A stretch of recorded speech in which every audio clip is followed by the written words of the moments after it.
గురవే సర్వలోకానాం విషజే భవరోగినాం నిధయే సర్వవిద్యానాం దక్షిణామూర్తే నమః. అందరికీ నమస్కారం. ఈ వీడియోలో నేను చెప్పదలుచుకున్నది ఏంటంటే, ఎవరైతే అంటే ప్రతి ఒక్కరికి ఒక జన్మ నక్షత్రం అంటూ ఉంటుంది. అది అశ్విని కావచ్చు, భరణి కావచ్చు, కృత్తిక కావచ్చు, ఏదైనా కావచ్చు. ఈ నక్షత్రాల పేర్లు వెనుక కొన్ని రహస్యాలు ఉన్నాయి, ఒక సైంటిఫిక్ రీజన్స్ ఉన్నాయి, కొన్ని కారణాలు ఉన్నాయి. అది నేను డిస్కస్ చేయబోతున్నాను. అంతేకాని ఏ నక్షత్రంలో పుట్టిన వాళ్ళు ఎలా ఉంటారు, వాళ్ళ క్యారెక్టరిస్టిక్స్ ఏంటి, వారి అదృష్ట సంఖ్యలు ఏంటి, వారి జీవితం ఎలా ఉంటుంది అనేది నేను ఇక్కడ డిస్కస్ చేయబోయట్లేదు. కాబట్టి ఈ వీడియో స్టార్టింగ్లో ఇది చెప్తున్నాను, కాబట్టి అందరూ దీన్ని గుర్తుపెట్టుకోవాల్సిందిగా మనవి. ఇకపోతే మనకి నక్షత్రాలు తెలుసు, మొత్తం 27 నక్షత్రాలు. అశ్వినితో మొదలయ్యి రేవతితో పూర్తవుతాయి, మొత్తం 27 నక్షత్రాలు. కానీ మనకి నక్షత్రేష్టి అనే కార్యక్రమం ఉంది, అది వేదాల్లో చెప్పబడి ఉంది. ఈ నక్షత్రేష్టిలో ఏం చేస్తారంటే, ఒక్కొక్క నక్షత్రం పేరు చెప్పి జపము హోమము చేస్తారు. ఈ నక్షత్రేష్టిలో కృత్తికతో మొదలవుతుంది. ఇది కృత్తికాది భరణ్యంతం అంటారు. అంటే ఇక్కడ మొట్టమొదటి నక్షత్రం కృత్తిక నక్షత్రం, చివరి నక్షత్రం భరణి నక్షత్రం, కృత్తికాది భరణ్యంతం అంటారు. కాబట్టి నేను ఈ సీక్వెన్స్ ఫాలో అవ్వదలుచుకున్నాను, అందరూ గమనించగలరు. అలాగే ఈ టాపిక్ మీకు అర్థం కావాలంటే ఫస్ట్ అసలు కొన్ని బేసిక్స్ తెలియాలి. అంటే ఫర్ ఎగ్జాంపుల్ మనం పంచాంగం చూసి ఈరోజు నక్షత్రం ఏంటి అని కనుక చూస్తే అశ్విని నక్షత్రం అని ఉందనుకోండి, ఆ రోజు నక్షత్రం అశ్విని నక్షత్రం. అంటే ఏంటి, ఆ రోజు చంద్రుడు అశ్విని నక్షత్రంలో ఉన్నాడని అర్థం. ఈ చంద్రుడు ఒక నక్షత్రంలో సుమారు 24 గంటలు ఉంటాడు. అంటే 24 గంటలు అశ్విని నక్షత్రంలో, తర్వాత మళ్ళీ భరణి నక్షత్రంలోకి వెళ్తాడు, అది ఒక సుమారు 24 గంటలు, అలా కంటిన్యూ అవుతూ ఉంటుంది. అలాగే సూర్య భగవానుడు కూడా ఒక నక్షత్రం నుంచి ఒక నక్షత్రంకి మారుతూ ఉంటాడు, పయనిస్తూ ఉంటాడు.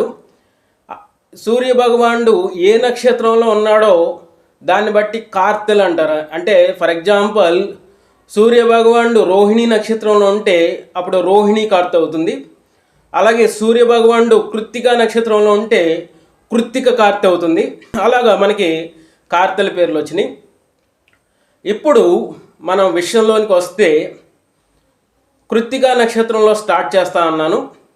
మొట్టమొదటి కృత్తిక కార్తెలో ఏమవుతుందంటే, ఈ కృత్తిక నక్షత్రానికి అధిపతి అగ్నిదేవుడు. కాబట్టి ఈ కృత్తిక కార్తెలో ఎండలు బాగా తీవ్రంగా ఉంటాయి. దానివలన నేలలో ఉన్న బురదంతా కూడా పోయి నేల చాలా చక్కగా ఉంటుంది. తర్వాత రోహిణీ కార్తె వస్తుంది. మనకి సామెత తెలుసు, రోహిణీ కార్తెలో రోకళ్ళు బద్దలవుతాయని, అంత తీవ్రమైన ఎండలు ఉంటాయి. కానీ రోహిణి చివరిలో తొలకరి జల్లు పడుతుంది. రోహణం అంటే మొలకెత్తడం అని. ఈ తొలకరి జల్లుకి ఈ భూమిలో ఉన్న చిన్న చిన్న మొక్కలు ఏవైతే ఉన్నాయో అవి పైకి వస్తాయి. తర్వాత మృగశిర కార్తె. మృగశిర అంటే లేడీ యొక్క తల అని అర్థం. మృగశిర అంటే లేడీ యొక్క తల అని అర్థం. అంటే ఈ మృగశిర కార్తెలో ఏమవుతుందంటే, వర్షాలు పడడం వలన నేలలోంచి చిన్న చిన్న మొక్కలు పైకి వస్తాయి. ఆ మొక్కలు ఎలా ఉంటాయంటే లేడీ యొక్క తల ఆకారంలో ఉంటాయి. అంటే మా చిన్నప్పుడు చింతకాయలు తిని ఆ చింతపెక్కలు నేల మీద పడేసేవాళ్ళం. ఆ తర్వాత 2 రోజులకో 3 రోజులకో వర్షాలకి వాటిలోంచి చిన్న చిన్న మొక్కలు పైకి వచ్చాయి. అవి చూస్తే లేడీ యొక్క తలలాగా ఉండే. అది ఒక ఎగ్జాంపుల్. తర్వాత వచ్చేది ఆరుద్ర కార్తె. ఇది చాలా ఇంపార్టెంట్. ఆరుద్ర అంటే తడి పెట్టడం అని. మనకి ఆర్ద్రత నిండిన హృదయాలు అని చెప్పేసి మనకి తెలుగులో ఒక మాట ఉంది. అంటే తడితో కూడిన హృదయాలని అర్థం. ఈ ఆరుద్ర కార్తెలో ఏమవుతుందంటే వర్షాలు బాగా పడతాయి. అందువలన వరి విత్తనాలను చల్లుతారు ఆ ఆరుద్ర కార్తెలో. అందుకే మనకు ఒక సామెత కూడా ఉంది, ఏంటంటే ఆరుద్రలో వేస్తే దారిద్ర్యం ఉండదని ఆ సామెత. అప్పుడు వరి వేసినప్పుడు అవి మొక్కలు వస్తాయి. తర్వాత వచ్చేది పునర్వసు కార్తె. పునర్వసు అంటే మళ్ళీ సంపద పెరగడం అని అర్థం. ఈ పునర్వసు కార్తెలో ఏం చేస్తారంటే, ఆల్రెడీ పెరిగిన మొక్కల్ని తీసేసి మళ్ళీ నాటుతారు. వీటినే అట్లు అని కూడా అంటారు, ఓడ్చడం అని కూడా కొన్ని ప్రాంతాల్లో అంటారు. ఏదేవైతేనే మళ్ళీ అంటే ఇది తీసి మళ్ళీ ఎందుకు వేయాలంటే మళ్ళా ఆ మొక్కల్ని తీసి వేస్తేనే, ఆ వరి మొక్కల్ని తీసి వేస్తేనే మళ్ళీ బాగా ఏపుగా పెరుగుతాయని చెప్పేసి ఈ పునర్వసు కాతులో మళ్ళీ అలా తీసి వేస్తారు. అందుకే మనకు ఒక సామెత కూడా ఉంది, ఆరుద్రలో అడ్డెడు వేస్తే పునాసలో పుట్టెడు వస్తుందని. ఇక్కడ పునాస అంటే పునర్వసుకి తెలుగుీకరణే పునాస. తర్వాత వచ్చే కార్తె పుష్యమి కార్తె. పుష్యమికి అధిదేవత గురువు. ఈ కార్తెలో ఆ మొక్కలకి పోషణ లభిస్తుంది. తర్వాత వచ్చే కార్తె అశ్లేష. అశ్లేషకు అధిపతి సర్పాలు. ఈ సమయంలో ఏమవుతుందంటే ఈ పంట కొంచెం పెరుగుతుంది. పెరిగినప్పుడు ఆ పంటను తినేయడానికి ఎలకలు అనేవి వస్తాయి. ఈ ఎలకలను నివారించడానికి సర్పాలు వచ్చి ఆ ఎలకలను తినేసి ఆ సర్పాలు ఆ పంటను రక్షిస్తాయి. తర్వాత వచ్చేది మక కార్తె. ఈ మకకి అధిపతి పితృదేవతలు. ఈ పితృదేవతలు ఆ సమయంలో పంటను రక్షిస్తారు. తర్వాత వచ్చే కార్తెలు పొబ్బ, ఉత్తర, హస్త. ఈ 3 నక్షత్రాలకి అధిపతి సూర్యభగవానుడు. ఈ 3 కార్తెల్లో కూడా ఎండలు బాగా ఉంటాయి. అంటే అందుకనే మనకు సామెత ఉంది, పొబ్బలో జల్లితే దెబ్బ మీద జల్లినట్టే అని. అంటే అప్పుడు వర్షాలు సరిగ్గా ఉండవు, విత్తనాలు వేసి వేస్ట్ అని. కాబట్టి ఈ సమయంలో ఎండలు బాగుంటాయి. వచ్చే కార్తె చిత్త కార్తె. చిత్తకి అధిపతి ఇంద్రుడు. ఇంద్రుడు ఆ పంటను రక్షిస్తాడు. తర్వాత స్వాతి కార్తె వస్తుంది. స్వాతికి అధిపతి వాయుదేవుడు. అంటే ఈ కార్తెలో బాగా సుడిగాళ్ళు వీస్తూ ఉంటాయి. ఈ గామెలో కొంత పంట చెడిపోయే అవకాశం ఉంది.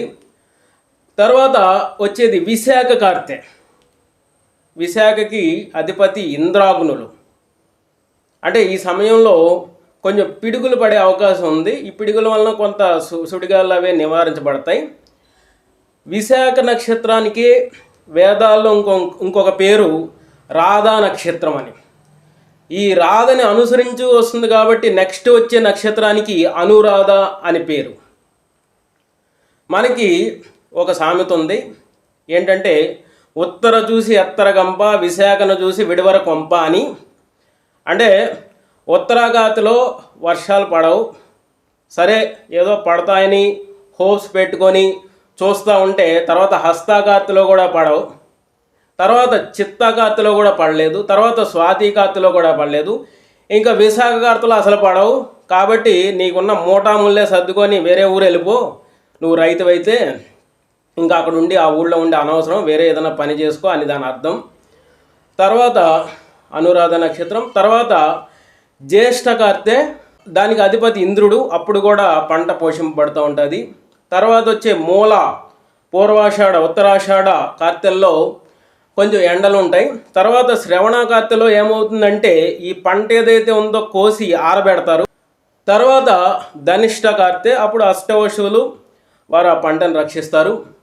తర్వాత వచ్చేది శతభిష కార్తె. ఇది చాలా ఇంపార్టెంట్, ఇక్కడ జాగ్రత్తగా వినండి. ఈ శతభిష కార్తెలో ఏం చేస్తారంటే పండిన పంటని అంతా తీసుకొని వచ్చి ఒక గొయ్యి తవ్వి ఆ ధాన్యాన్ని ఆ గొయ్యిలో వేసి పైన మూలికలు వేసి ఆ పైన మట్టితో కప్పెట్టేస్తారు. ఇలా ఎందుకు చేస్తారంటే ఈ మూలికలకి ఆ ధాన్యం అనేది బాగా మాగుతుంది. బాగా మాగిన బియ్యం కనుక తింటే మన ఆరోగ్యానికి చాలా మంచిది. శతభిష అంటే అర్థం 100 మంది వైద్యులు అని అర్థం. బిషక్ అంటే వైద్యుడు, శతభిష అంటే 100 మంది వైద్యులని. అందుకే మనకి దక్షిణామూర్తి స్తోత్రంలో కూడా చెప్పారు, గురవే సర్వలోకానాం బిషజే భవరోగినాం నిధయే సర్వ విద్యానాం దక్షిణామూర్తయే నమః అని. ఇక్కడ చూడండి, బిషజే భవరోగిణం అంటే బిషక్ అంటే వైద్యుడు, దక్షిణామూర్తి వైద్యుడు.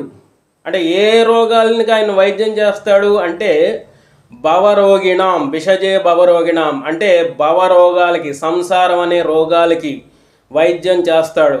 పుట్టి చచ్చి ఈ సంసారం అనే చక్రానికి ఆయన గనక నమ్ముకుని ఆయన్ని పూజ చేస్తే ఆ సంసార బంధం నుంచి విడిపిస్తాడని అర్థం. ఇక్కడ 100 మంది వైద్యులు, శతభిష అంటే 100 మంది వైద్యులు. 100 మంది వైద్యుల పర్యవేక్షణలో మనిషి ఎంత ఆరోగ్యంగా ఉంటాడో ఈ బాగా మాగిన బియ్యం తినడం వలన మనిషి అంత ఆరోగ్యంగా ఉంటాడని అర్థం. తర్వాత పూర్వభాద్ర ఉత్తరాభాద్ర కార్తెలు వస్తాయి. వాటి రెండింటికి అధిపతి సూర్యుడు, ఎండలు బాగా ఉంటాయి. తర్వాత రేవతి కార్తె వస్తుంది. ఈ రేవతి కార్తెలో ఇప్పుడు బాగా మాగిన ధాన్యాన్ని తీసుకొని వచ్చి మళ్ళీ ఆరబెడతారు. తర్వాత అశ్విని కార్తె వస్తుంది. ఈ అశ్విని కార్తెకి అధిదేవతలు అశ్విని దేవతలు, అంటే వీరు వైద్యులు. అంటే ఇప్పుడు ఈ ధాన్యం ఏదైతే ఉందో ఇది బాగా మనకి ఒక మందులాగా పనిచేస్తుందని అర్థం. చివరికి వచ్చేది భరణీ కార్తె. ఈ భరణీ కార్తెలో ఇప్పుడు దాకా తయారైన ధాన్యం ఏదైతే ఉందో దాని నుంచి బియ్యం తీసుకొని అవి తింటారు. ఈ భరణీకి అధిపతి యముడు. యముడు అంటే సాక్షాత్తు ధర్మదేవత. అంటే అర్థం ఏంటంటే ఈ బియ్యం తినడం ద్వారా నువ్వు ధర్మకార్యాలు చేయి, అధర్మ కార్యాలు చేయకు, సమాజానికి ఉపయోగపడే పనులు చేయి అని అర్థం. మళ్ళీ ఇంకొక వీడియోలో ఇంకొక ఇంట్రెస్టింగ్ టాపిక్తో మళ్ళీ కలుద్దాం. అంతవరకు సెలవు. స్వస్తి.